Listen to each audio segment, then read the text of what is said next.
So I have a question for you. Have you ever found yourself being phubbed by your teenager? That's the young people today calling what they call when you're ignored by someone who is glued to their phone. Well, my guest is willing to provide us with 52 ways we can pry that phone out of their hands and go old school with face-to-face communication. Remember that? The book is called 52 Ways to Connect with Your Smartphone-Obsessed Kid. And the author is Jonathan McKee, writer of 20 books. He's also president of the Source for Youth Ministry. Welcome back, Jonathan. Hey, I'm so glad to be here. Thanks for having me. Such a good book. Thank you for coming back. Tell us about the motivation behind this. I'll tell you, we live in a world where young people are spending so many hours, staring at their devices. Any parent like you and me, we know that when you walk in the room, chances are they're looking at some sort of screen. Right. So in that kind of world, parents are, constantly find themselves sometimes barking at their kids. Will you put that stupid thing away? And it's kind of sad. Sometimes we look for those moments where they just seem to naturally be engaged and talk with us. And so this book is about finding those moments, creating those moments, maximizing those moments. And you say in the book, you're not hating on cell phones, on devices.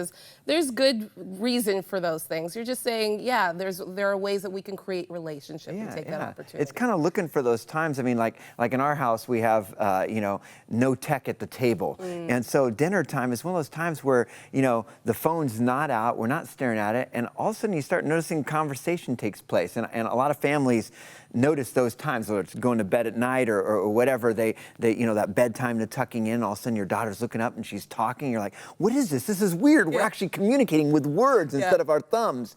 And it's finding those moments and being able to say, hey, technology's, a great tool to use every once in a while, but, it's not something that we need to, it's not this crutch that we need to be relying on. Good old-fashioned communication, works. You say, moving teenagers or just our kids from being tech dependent to tech enabled. Yeah. Explain that. Well, because what's happening is we're actually seeing, as a matter of fact, Common Sense Media did a report just recently where they asked parents and they asked young people, how many of you are obsessed with your phone? 66% of parents said, my kids are obsessed with their phone. 52% of young people said, I agree. I use it too much. And so I think there's a lot of people out there that are actually even seeing that they're kind of almost using this too much, and they would like it to be different, but they don't know exactly what that looks like. So that's where I'm hoping that through this workshop, through this book, I'm able to help parents kind of identify this, because let's be honest, we as parents, sometimes we're staring at our devices all the time. The numbers aren't pretty. And if we could find ways as over-connected parents to connect with our over-connected kids, that's what we're looking for. What I found really enlightening is when you were talking to some young people, because you talk to young people all the time, and they said sometimes the reason why they're stuck to their devices is because they don't want to be judged by their parents. They feel like they're going to be put on the spot, they're going to be asked tons of questions, and so they kind of have their nose down because they want to avoid all of that. Yeah, sometimes it is one of those ways of slipping under the radar. It's that when you got young kids, I remember sometimes my kids, I couldn't get them to stop talking, but as they get older, all of a sudden it gets to be more of this kind of disappear upstairs in their bedroom kind of thing. And yeah, what kid wants to be nagged at? Did you finish your chores? Did you finish your homework? All this. And staring at the phone is just kind of one other way of just busy, hold on, it's one other way to slip under the radar. Yeah. We're going to go through some of these points because, again, 52. I only have 4 that we're going to highlight today. All right. But co-viewing with your kids. Many of us don't know what our kids are watching. I love that point. Just co-viewing, being aware of what they're interested in. Talk about that. Well, again, when young people are spending an average of, and if we're talking teenagers, 12 through 17-year-olds, spend almost 9 hours a day looking at entertainment media or technology. 8 through 11-year-olds spending about 6 hours a day, entertainment, media, and technology. That's a lot of screen time. That's a lot of music. That's a lot of, looking at their phone and their various devices. Rather than always just saying, put that away, go outside, play outside. I mean, obviously playing outside is great and that's a good thing to do, but sometimes we can join them instead of saying, turn that screen off, what if we sit down and go, hey, what are you watching? And sometimes sit down and watch with them. In fact, most experts name it, from Journal of Pediatrics, American Academy of Pediatrics, a lot of the different experts out there will say, hey, parents, co-view with your kids. That one gives you an opportunity to monitor what they're watching. But one thing I try to encourage parents is, instead of being this disciplinarian all the time, because part of parenting is bonding and boundaries. Both are very important. Boundaries are important. But if all you are is that boundary parent, and you're never just sitting down bonding with your kid, there's times where you can sit down and go, what are you watching?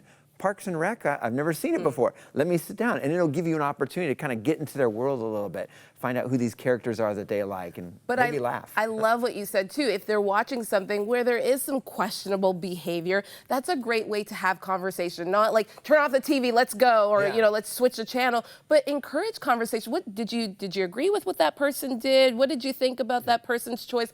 I love that. Talk about that, because I think that's important. Well, I think a good question that lots of times we can ask is, if we see something where somebody does something questionable on the screen, every once in a while, hit that pause button and say, hey, was he right?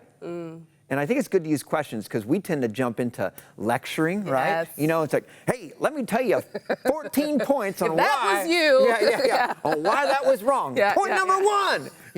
And it's funny, because even in the shows that young people watching, they love to make fun of that parent that's just all, drugs are bad. Why? I don't know, because all your friends are dead who did them.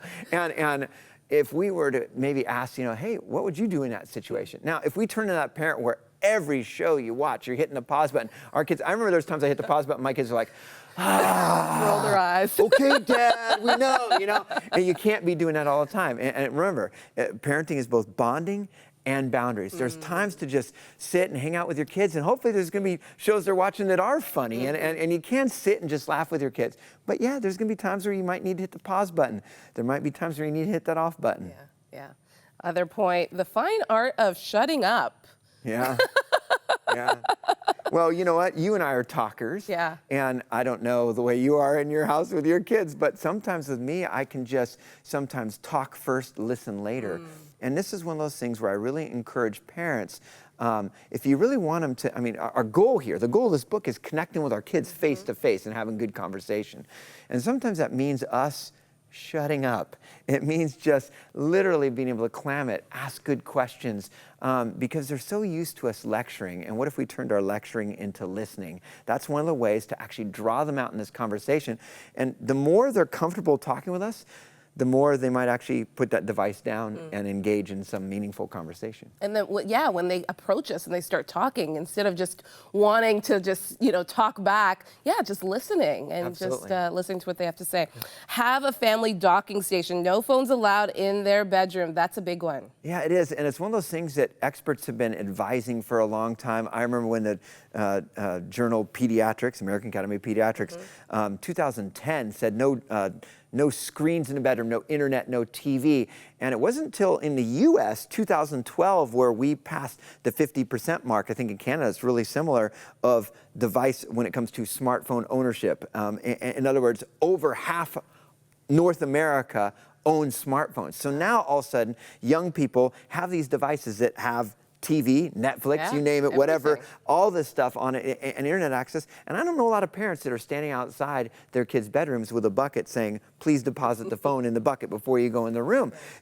And these experts are still saying, no, it's not a good idea for your kid to be going to bed with the device sitting there vibrating on the side, because kids are getting less sleep because of this and everything.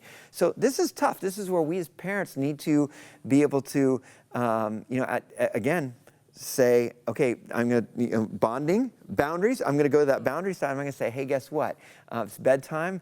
We provide this free service for you, which is called, we charge your phones at night. There's no fee whatsoever. We will charge it. Oh, no, I insist, I want my phone. No, we insist. And, you put that docking station in the bedroom or whatever, and it just removes that distraction.